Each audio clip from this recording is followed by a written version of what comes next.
Welcome back to Marketing Connected. I'm your host, Xin Ying, and this is Agency Agenda, a show that puts the mic in front of agency leaders, diving into how they navigate the ever-evolving advertising and communications landscape. We have with us in the studio Marcus Krzastek, International President for VaynerMedia.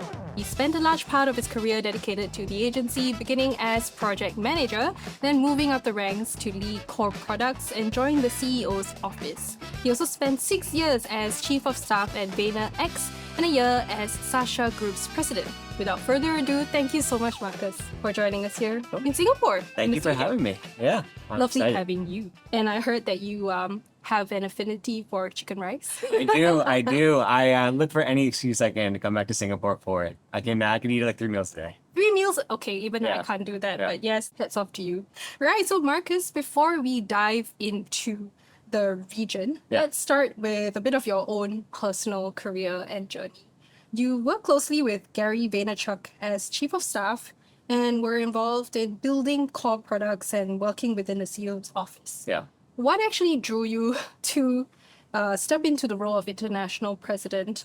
I believe it's been like about over a year Yeah. now. Yeah. How's the experience been for you so far? That's been really great. I've been lucky enough to be at Vayner for a long time, kind of seeing it kind of grow up over the last 16 years. But one of the most interesting elements of my job, especially as I started getting deeper and deeper, more into Gary's world and not just working on specific individual clients, but kind of like looking across the agency on the whole, was getting a chance to work with our teams in Europe and our teams in Asia. We were going through a process about a year and a half, 2 years ago, in which we were growing. We were starting to think about how do we continue scaling further and further. And one of the things that came out of that was the need to kind of create like an infrastructure underneath Gary, basically so that, he could empower more people to kind of like drive some of the initiatives that we're looking to get done, so that he could then continue to focusing on doing all the great things he does to grow it. And so when that opportunity came up, him and I had a conversation, and given the previous context I had, we have like great teams out here. And then also just honestly, it's always been interesting for me to take a lot of like the principles and philosophies that I had kind of learned, but existed primarily in the US, and figure out, how do those things come to life differently, just given like the incredible amount of different cultures and contexts that exist across the rest of the globe. So when it came up, I kind of jumped at the opportunity. Wow, actually, well, don't mind me asking, but did you know of Gary before you joined the company? It's actually a bit of an odd story. I knew Gary because his younger brother has been one of my best friends since I was in second grade. Oh, So Gary was always kind of like the the older, background figure, way older the brother. cool brother. Yeah, he'll hate that I said way older, but he's probably 10 years older than I am, and so he was like the cool guy who would take us to NBA games or things like so that. nice. Yeah. When I graduated from school, I was talking to his brother, and he mentioned that he and Gary were going to be starting this company. It's funny, his brother was always the one who I was like, if he ever does something like entrepreneurial, I would hitch my wagon to him a little bit. So I mentioned it at the time. I was like, I graduated with a finance degree. I was like looking at jobs like that, and nothing about that was super exciting to me. So I started working part-time at Vayner as they started. And then about 2 months later, I was in kind of a final interview for a job, finance space. And they were like, before you accept anything, just consider coming on full-time. And at that point, I had seen enough that I was like, yeah, why don't I just take On the board. Yeah, exactly. But it's been fun then to have seen Gary kind of in the before and after, where it was before he was famous, before he was big. Yeah. It's been wild to see it kind of grow the way it has. How is it like for you then to work with someone like Gary V, who is always on? Yeah. He's just always doing more and more. And when you look at social media, you can tell the kind of energetic person that he is. But Yeah. I think from your first-hand experience working in a business in VaynerMedia with him, Yeah. how's it been like for you? It's been it's been really great. I mean, I've been here for a while. It's a testament to who he's been as a manager, as a mentor. I will say, for someone who works as hard as he does, and the social media stuff is not a show. He does work very, very hard. He's also very empathetic and understanding of everyone around him, meaning he's not the type of person who expects everyone to mirror him. And that doesn't mean that he doesn't have high expectations, but he's also very understanding that people need to spend time with their family. They need to take breaks. He himself, takes breaks, and I think will be very open if asked. Like he's someone who gets 8 hours of sleep, and he spends time with his family, and like he Very healthy prioritizes lifestyle, that. yes. But he also he maximizes like every hour he's out there, and so he's very good at identifying who are the people who want to put in the long days. And with those folks, he provides them opportunities and feeds them. But he's also very empathetic that some folks are not going to want to do that. And he doesn't expect that. It's honestly been something that I've taken away a bit, which is you really kind of have to be thoughtful about everyone and what motivates them. And if you just assume that everyone is going to be like you or is going to have the exact same expectations, you're very quickly just going to find yourself telling people to do things that they're not actually truly motivated to do. Cool. And so in this role, Yeah. you're actually overseeing both APAC and EMEA. Yeah. That's a really massive scope. And Yeah. I feel like a lot of people usually do one or the other, but you're doing both. Yeah. And these are very different markets. How do you then prioritize where to focus your energy and attention? Yeah. It's the good thing is this, as you can imagine, given what you just said, the reality is there's a lot of really talented people in EMEA and in APAC who are doing actually all of the real work. And to that exact energy, really my remit is one, making sure that we're able to support all of those people as best as possible. So staying very close to all the different teams, staying close to all of our clients in the different markets, and making sure that whatever they need to be able to kind of A, be comfortable with sort of the day-to-day, but B, be able to kind of do all the things that they want to achieve is kind of my number one. And that's the baseline. And then the exciting piece that comes over top of it in terms of prioritizing my time is then working with everyone to figure out where's the opportunity? What are the things that we need to evolve into? What are the different capabilities that would help us service our clients better, help our teams run more efficiently? And so that's just kind of an ongoing kind of dialogue that I'm having, certainly with Gary, with the teams, even with myself, of what do I need to kind of lean more into? But that's been the fun thing about the role. It's a mix of obviously living in the day-to-day, but also getting a chance to think about things looking ahead a bit. And I think just on the topic of expectations, the industry now is going through a really interesting period of time, I would say, with the fragmentation that's happening and also just conversations surrounding talent. Yeah. Yeah. I think that's on top of every agency's mind, how to retain the talent, how to keep them motivated, how to keep them going, how to get them into the industry. Yeah. How has it been like for you overseeing these markets? The good through line, and I can only speak to kind of the folks that I've had a chance to work with, who've been within our ecosystem and partner agencies and folks that I've chatted with. But across EMEA, across APAC, the level of talent is extremely high. The people are lovely. I can say my experiences have been really, really great.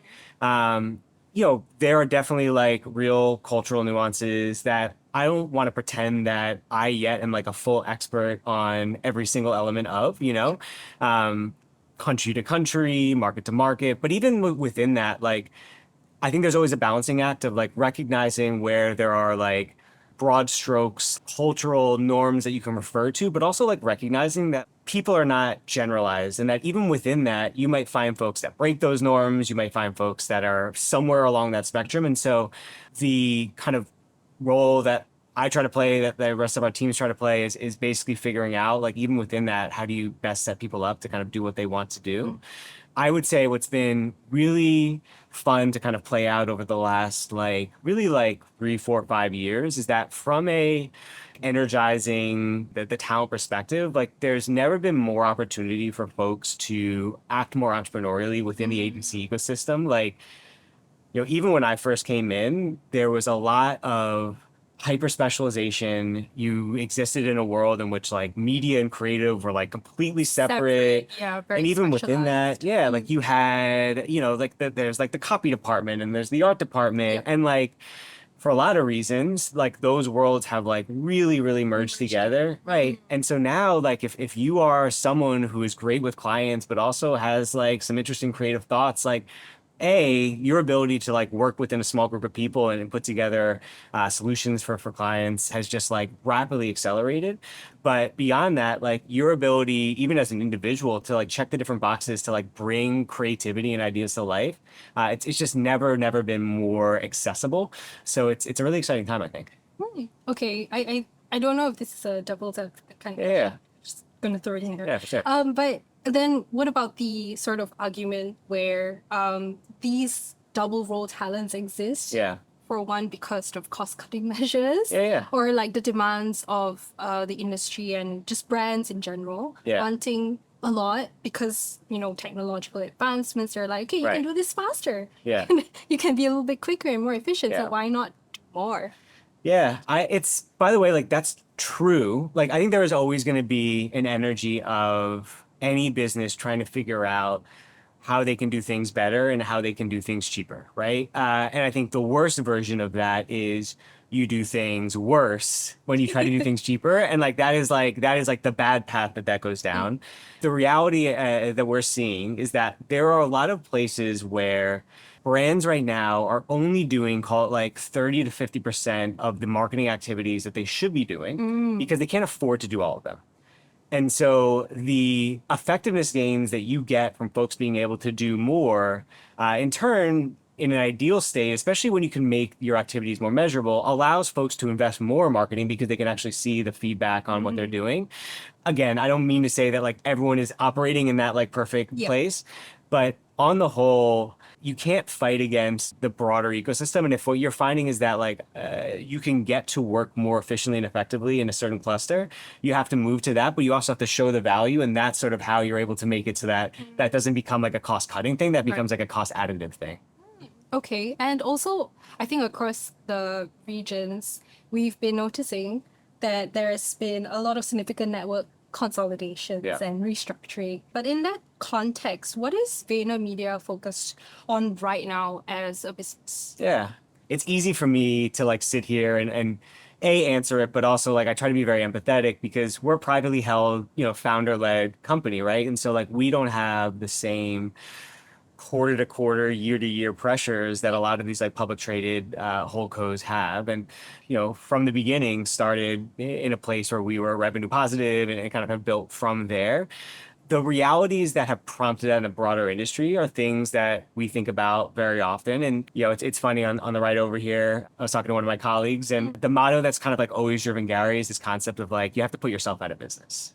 Meaning you can't be afraid to run towards things that might conflict or evolve your business model that might cause you to potentially, lose some short-term revenue or lose some short-term profit. If that's where the efficiencies and the effectiveness of sort of like the market are going, it better be you to go there first because someone else is going to go there. And so for us, like when I see some of those pressures that are hitting the industry, it kind of relates back to the last conversation we had, which is one, we should definitely be aware of why are those cost cuts coming? Is it because things are being done more effectively in certain ways? Is it because there are different ways of doing work that we should be aware of? But the second piece of it is very true, which is that if you can be very clear about the value you add, and you can repeatedly add that value, the conversation very quickly changes because these businesses are not incentivized to cut costs, they're incentivized to add profit, right? And so where you get caught is if you can't show that you're able to drive the business forward, that's when the cost conversation becomes much bigger. If you can show that you're able to drive the profit and drive the revenue growth that can correlate with additional kind of like work coming on, that's when you're able to kind of like navigate it the right way.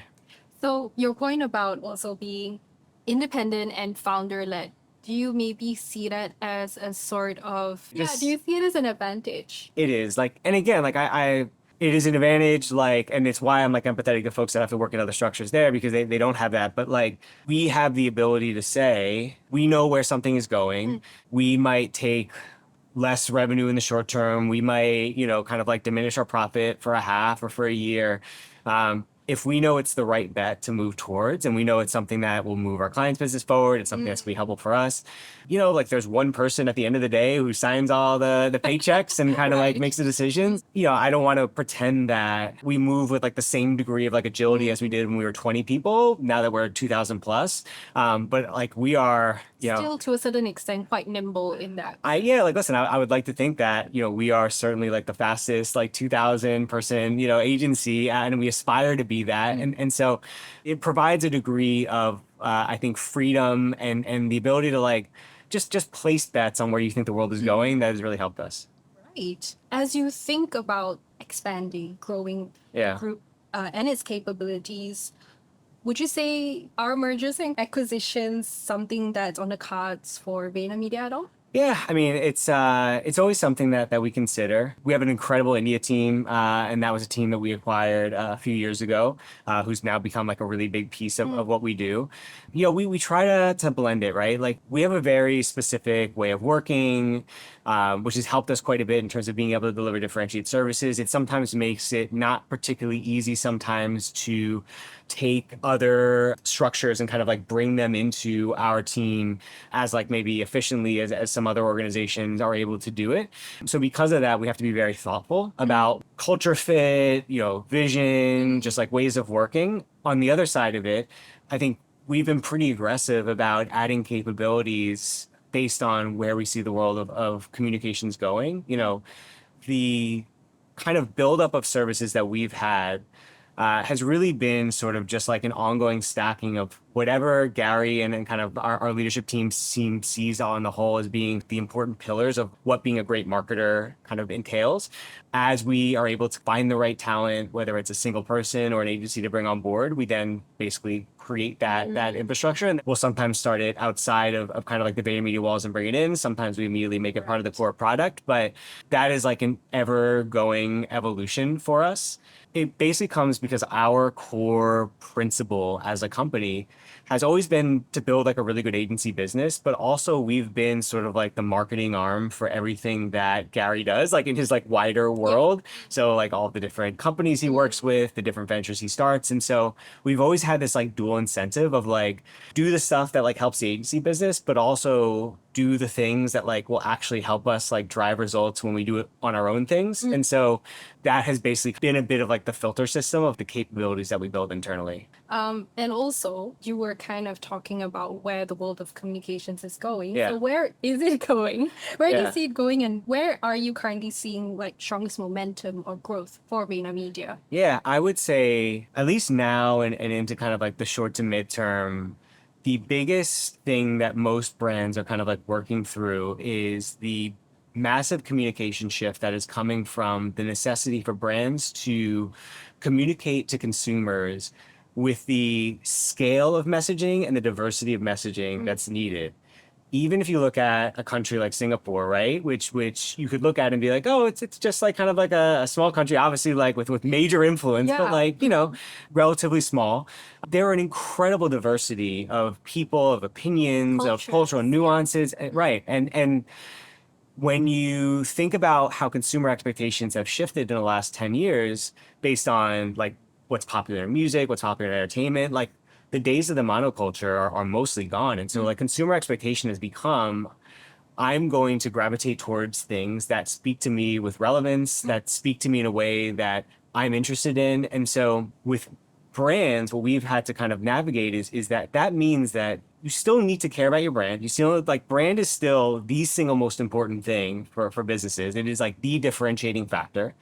The way that brand comes to life across creative is wildly different today than it was 20 years ago. And so as a brand, what you need to figure out is how are you going to operationalize creating at scale first in social channels, because basically what has happened is in a world where most of the social platforms have moved to a place where the content gets delivered algorithmically based on how good or how bad it is to as many people or as little people as it's earned, right? Or not, You now have the ability to actually put out that much content, and that content will find the right people. You can post from a single account to 3 different things, and it'll go to the 3 of us differently based on what we're interested in. Yep.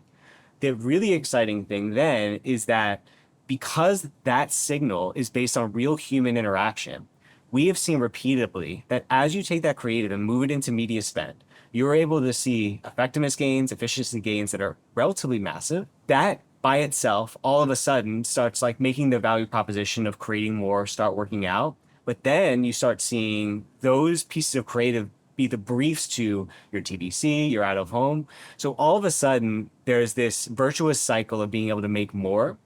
The thing that brands then need to figure out is how do you start it, right? Like, how do you start putting into place the systems, the operations, the incentive cycles, or the incentive systems internally to allow yourself to start to make the shift where you might spend today 3 to 4% of your overall marketing budget on like organic social creative, when you probably want to get to somewhere like 20 or 20+% at a minimum into that with the right frameworks where you're plugging into the right things to get the maximum value from it. So that is like the biggest communication trend currently. I would say incumbent upon that is what we talked about before, which is that only works when you are having your creative and media teams work together tightly. Right. And not just creative and media, but all of your marketing ecosystem. So when you're everyone, right? It's everyone. And like the funny thing is, like, it's tricky, it's complicated, but it's just more fun because like when your partnerships team is saying, I'm going to do this F1 partnership, right? They might in a vacuum negotiate a certain amount of deliverables from F1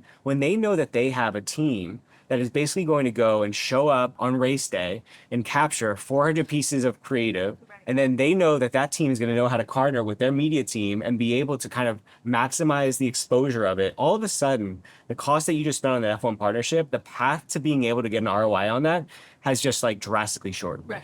And so like, yeah, you're finding like the same way with people being able to take on more, like businesses are just like collapsing together and like finding real value in that integration. So on that topic, right, you've also spoken about Southeast Asia being a cultural and operational hub for modern marketing. Yeah. What is it about this region that makes it so influential for brands today?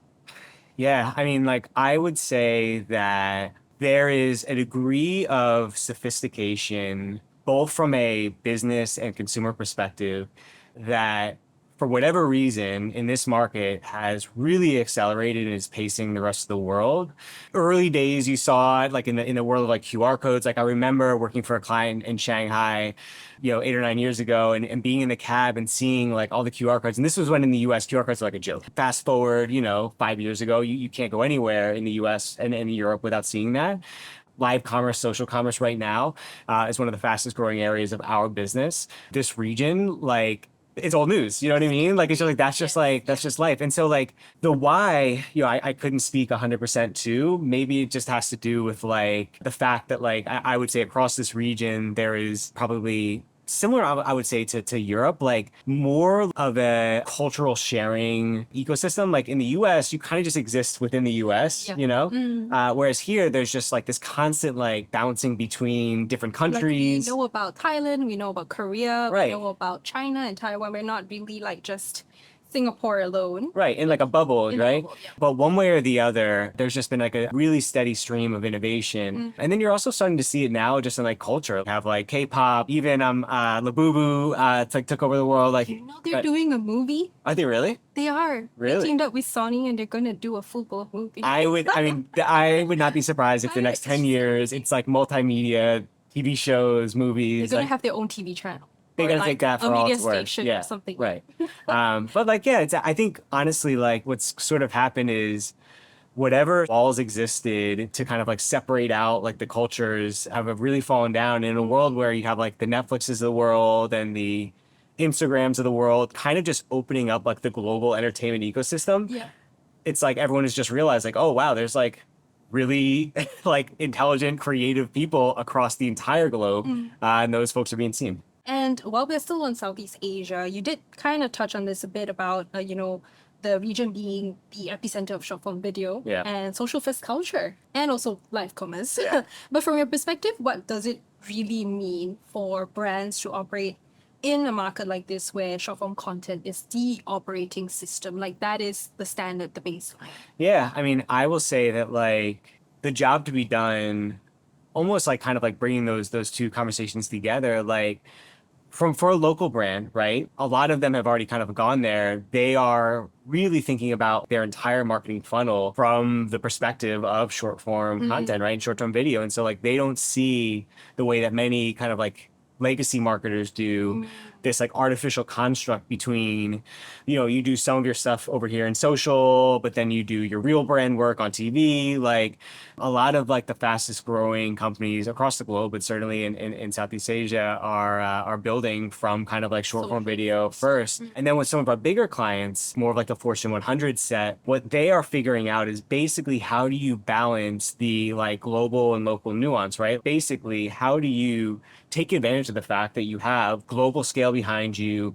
You have, a global team that's securing partnerships with talent that maybe locally you might not be able to afford. But then those global marketers are having to kind of like practice some humility to say, okay, like we know that we can provide these things to the local teams, but we know that we have to respect the understanding that those local teams have of how that content best needs to be seen locally, how they need to kind of like take the principles that we're delivering on globally as an organization and like find the right ways to customize that based on like local market nuance. So it's no longer like top down. Okay, global wants this, we're gonna do it exactly A to Z. But 100%. It's now like going to the local markets, like, hey, you guys know it best. What do you think? Right. And then, even in the entertainment world, you're finding more things that are bubbling up anywhere in the globe and then spreading. Like more and more now, the ecosystem is basically how then do we find the things that are working in Thailand and have everyone see it? How do we find the things that are working in Mexico, have everyone see it and learn from it, and like really like knocking down those barriers? Because, even though not every single thing that works in every country will then work with perfect translation everywhere else, you can find inspiration anywhere. And so just more spreading of like success across these global organizations is really helping drive more effectiveness. So then with all that fragmentation and, all these different cultures that we are talking about here, how do brands then balance localization with efficiency when they're operating across such a diverse region? Yeah, it comes down to, I would say, really thinking critically about the concept of efficiency within like a broader confine than just your social space, right? Or even just your marketing budget, right? When you really look at the overall marketing budgets for many businesses and look at like their overall expenditures, there are a lot of places that when you like really poke and prod are done because they're just like legacy tactics, things that like have always been done, right? That you just are kind of like checking the box. What our challenge often is to say, that you need to build that content flywheel that we talked about. That there is a measurable benefit for you being able to continue scaling up that capability instead of worrying about how do you get a 5% efficiency by moving a dollar here or a dollar there. Yep. A lot of times the conversation is actually like, let's step back, look at like really your entire operating system as a marketer and figure out how you find that efficiency. And sometimes, by the way, that's not just working with an agency. Like we have a lot of places where we work with clients kind of in a hybrid capacity where we help them and partner with their internal capabilities, but then provide a little bit of like the external expertise and provocation to help find the best of both worlds in a way that like allows you to kind of fit the budget. Overall, the mindset needs to be focusing on kind of like the measurable, repeatable, localized content machine that you need to build, giving that enough space to kind of like do the kind of work it needs to do, and basically making sure you're holding that to the right degree of measurement, but letting that fully kind of manifest itself. So we've been talking a lot about Southeast Asia, well, mainly because we're speaking out of Singapore here. But for our next question, we've been hearing this word a lot, AI. Yeah. It's the ultimate buzzword for the year, or maybe even the decade, I would say. And along with that, there's also been a lot of hype globally around AI-generated creativity. Yeah. I mean, we've seen a lot of Gen AI softwares popping up here and there, and that can turn a shot of a product into a full-blown commercial video. Yeah. But how is VaynerMedia using AI behind the scenes and across the region? Yeah, in a lot of different ways, right? So like we were kind of approaching it in a couple different ways. The first is we really deeply believe that from an AI perspective, like we are betting big on sort of like the leading platforms being the ones who are going to drive innovation. And so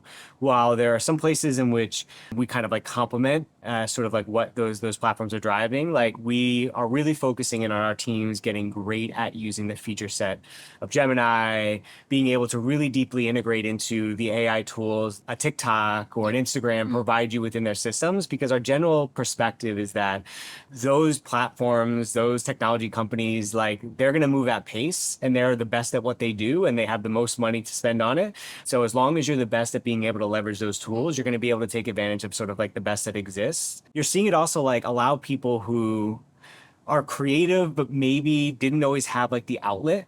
And on the other side, like, folks on the creative side, all of a sudden, the biggest roadblock right now for anyone in media is not like how good you are at Excel and how great you are at like kind of like ad set spider webs. It's like, do you have enough good creative? And like equally, like the creative team now is so much more closer linked in to the media side and has like the ability to truly actually like become involved in a much deeper way, because like the complexity of running ad sets has gotten so much easier. So if you're creative, the pathway for you actually like doing both sides has gotten much shorter.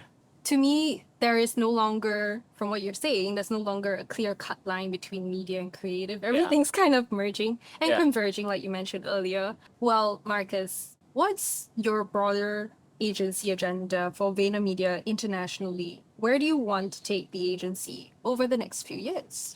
Yeah, I would say that for us, especially as we think about our international business, meaning our business outside of the US, the core remit for us is basically we need to build the infrastructure to continually provide our clients with that creative plus media sort of machine at scale across all the different countries that our clients are operating within. And so the job from our end is basically being able to find the right talent across all the different markets, set up the right infrastructure, set up the right operational setup, and then be able to put people in positions to succeed.